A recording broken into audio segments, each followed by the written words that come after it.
You have somebody who sees what is going on with you. I can see in which state of the mind somebody maybe is. And because my state of mind is somewhere else and not caught in negativity, if there is a connection between you and me or whoever, it's good to have people, to have friends, to have family that can pull you out of the hole. One possibility. But these must be people who are not in the same state of the one that needs to come out. Sometimes you talk about people in a low frequency field and people in a higher frequency field. You need to be in a higher frequency to pull the lower one up. Other ways, you don't have somebody who is able to pull you, which means you maybe need to help yourself, which again has then to do with step by step. You need to build yourself up, and it's not going to be easy. It's just not going to be easy. When it comes to this negativity, either you find the right methods, merge together with your own effort to do something about it, which is the hard way, or you're lucky enough to have friends, a surrounding, a family who, at least for the beginning, can give you that additional support for you to keep moving. But the question is same like with the habits of watching at the phone. Why are you negative at the moment? It's the consequence. Look at the past weeks, look at the past months, look at the past life. Who are your friends? What have you spent time in? What did you do? In Asia, sometimes there is something what we call cause and effect. Like apple seed leads to apple tree, orange seed leads to orange tree. It doesn't happen that you plant an apple seed and you get an orange tree. That doesn't happen. So that also means right now you are so negative. Right now you're caught in the trap. What is it that brought you in there? So what you're looking at right now is the effect is you're negative. What are the causes that brought this negativity? And that also again makes you already a little bit more wise, knowing where maybe to start the adjustment with the causes. Start removing step by step the causes that ultimately were leading to your depression, to your negativity, to your attitude that you have right now. The person you are right now is like the summary of the past actions. Who are you going to be in the future? Everything you do from this moment on. That's the future. I come to the conclusion, there's something you can do about your life, and there is something you have no influence on. And this is where there's no other way for me to have trust. As a fundamental basis of knowing the ultimate essence is a true essence, a good essence, which just tries to, you meet. And why do you meet? Because maybe there's a lesson to learn from each and every one. And what the one has, you maybe not yet. And so the exchange starts. And all with the one purpose, probably. To bring out the best version and best potential about what you can become. I think this is it.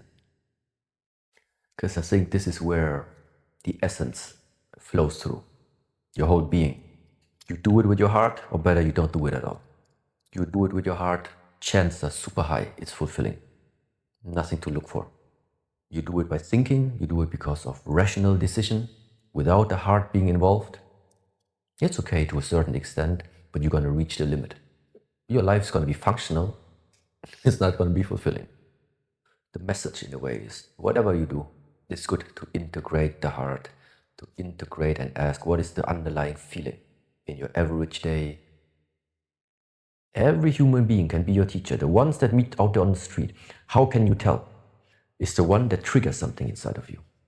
Because why can they trigger? What does it mean if a strange person you meet on the street triggers something inside of you? A strange person.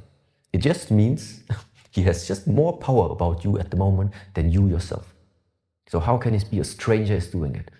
That is the magic about finding out what is your lesson to learn. And this is like, okay, what can I take out from the situation when I am triggered?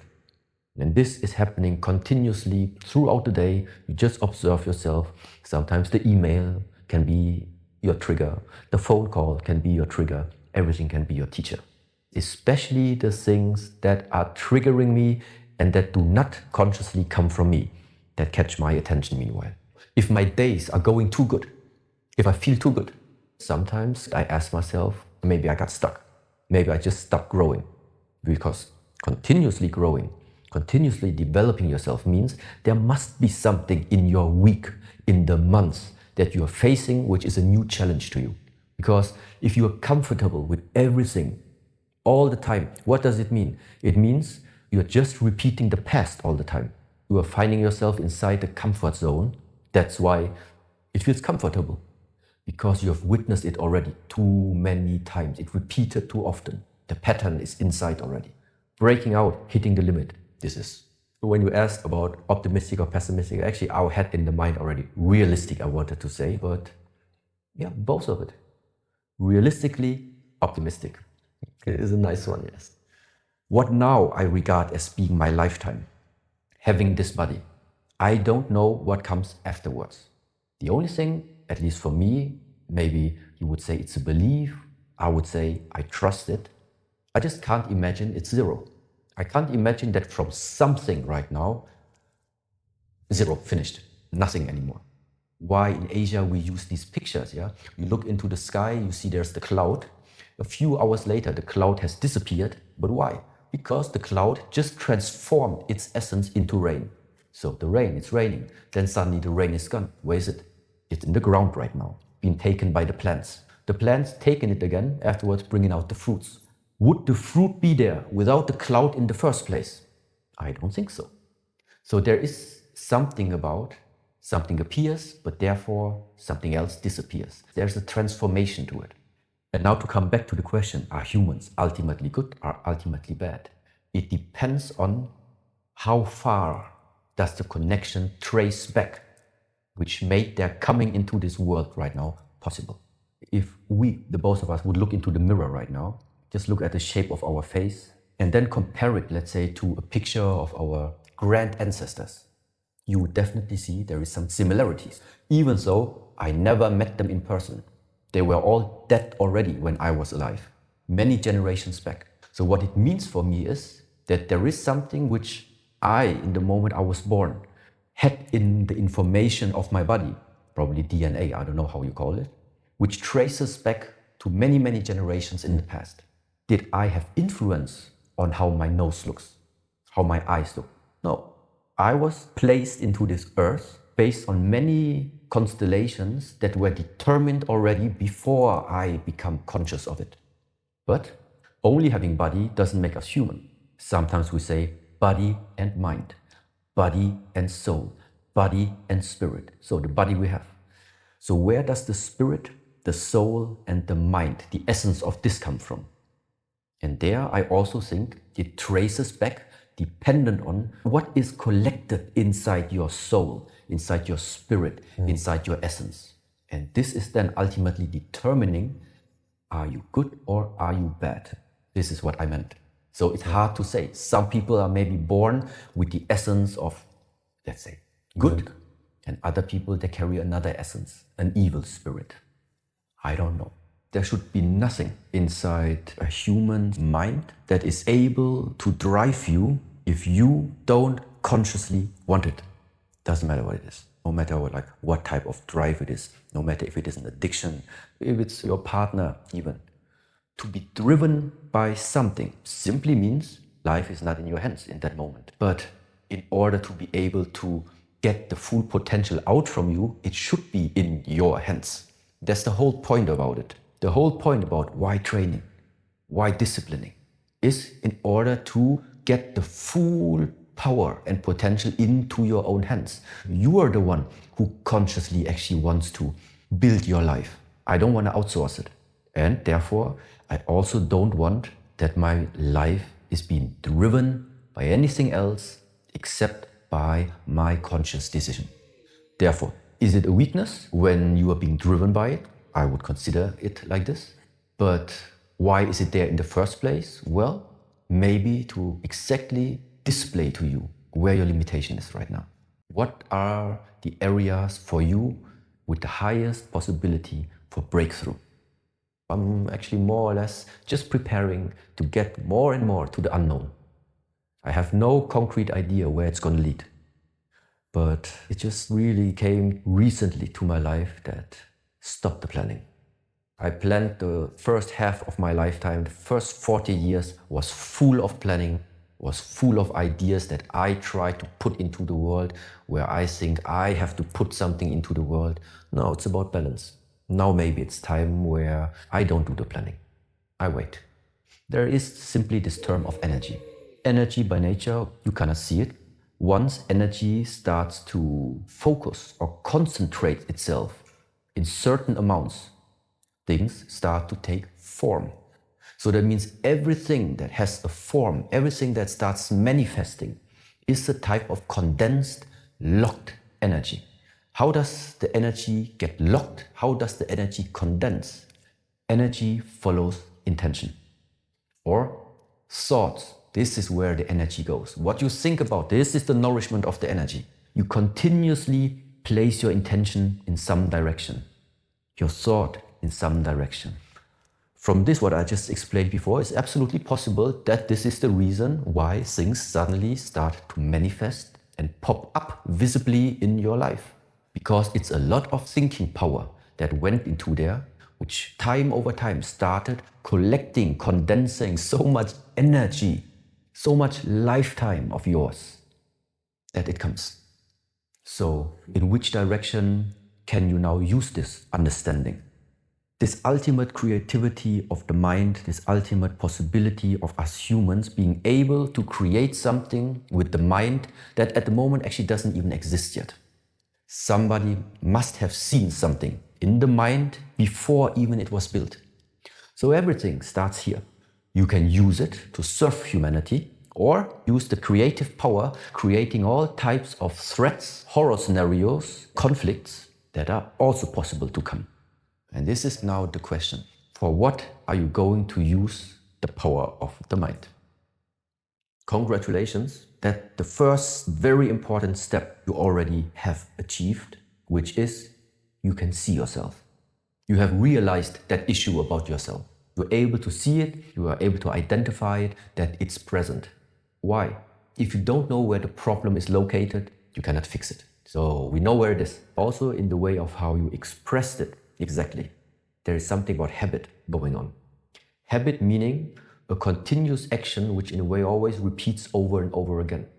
Something that repeats over and over again means there is some type of continuity or conditioning that took place.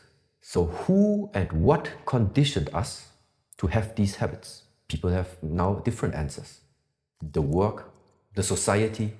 So why is it you follow upon this trend or whatever it is? Something is conditioning you. You have been conditioned by something. By what? So find out by what. Is it your friends that you spend time around with all the time because they do it all the time, so you took over their habits as well? So that means number one is identifying from where are your habits coming from. And now there are two ways. Get rid of the habit. How? By replacing it with the habits you want to have. We humans are habitual beings, meaning what you do often, this you become. So if you want to cultivate something, let's just call it healthy right now, a more healthy lifestyle, that just means you need to do more healthy things on a regular basis.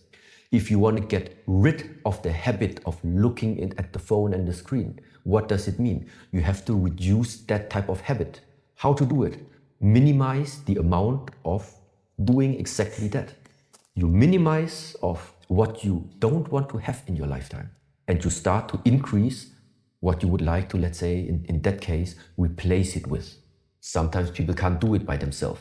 What to do? This is why we have organizations, retreat centers, or things like this, workshops, seminars. These are always places where you get that support sometimes if you can't do it by yourself. I think the worst thing that could happen in this lifetime is that one day I get old, sit somewhere, look back at my life and say, I wasted my lifetime. This is maybe also related to fear. So really wasting my lifetime. Wasting the possibilities that have been given to me, but out of whatever reason, you were blind, out of whatever reasons you were distorted, and you missed it. This is something which is really like regretting. Therefore, very carefully, I started to ask myself how to avoid, how to minimize the risk that this day could come like this. And therefore, I became very, very aware and very, let's say, careful also where I spend my energy. Is some ideas, how can I better channel it? How can I make use of the potential that I have? I think one way is of the things that I'm trying to share with you, because this is what I see. But on the other side, you can't have everything in this world. If you commit to one direction, sometimes it's not possible to, at the same time, be exactly as committed to another direction. Times are changing, the universe is changing, ideas are changing, preferences are changing, everything is changing. Humans are changing, I am changing. If you don't cultivate it, the master will not come out from you. It is you yourself who needs to do the work. You do the work with the right methods, and that master will come out. You are going to be your own master. You don't need to live the life for anybody else. Live it to the fullest possibilities of what you are capable of. And this is what I just expressed as, that's what I call self-mastery. Yes, full responsibility about your own life. Since I entered this room, I'm here. So my mind is not fluctuating. I don't think about what I'm going to do later, what I'm going to do tomorrow. At the moment, what matters to me is, the only thing I know what is real is this conversation of you sitting opposite of me. This is like, for me, what matters. People can feel if you're with them or not with them. I think this is also like a type of respect of knowing our time on this earth is finite. Let's respect. Let's give the necessary respect to the people you are spending your time with. And one way of expressing this is by being present. Because elsewise the question is just, why would you spend anywhere where you are walking if you don't really want to be there? If you think it's a waste of time to be somewhere, this is why you're drifting off. Why are you there in the first place then? This idea of what is called as be in the here and now, be in the present moment. What does it actually express? It expresses alignment. And that's what very often may be missing. Alignment. Inside of yourself, you think about something, what you really want. You think about what you really want, but your words say something differently. And your actions are also, again, a complete other area. So you think this, you say that, and you do this. And then it's like, okay, 3 areas. How should the power of the universe know what you want if you, for yourself, are already separated into 3 beings?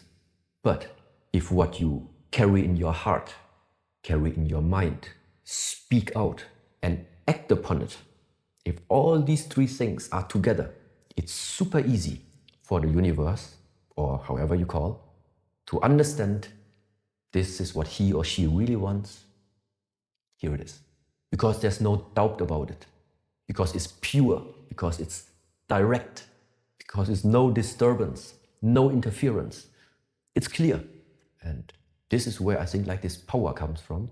And this clarity of body, mind, thought, word, action, this you can only observe about yourself in the present moment. And this is why I think it matters in a way. If there is some influence you have upon your life consciously, then I think the best timing to do the adjustments is now. It's the present moment.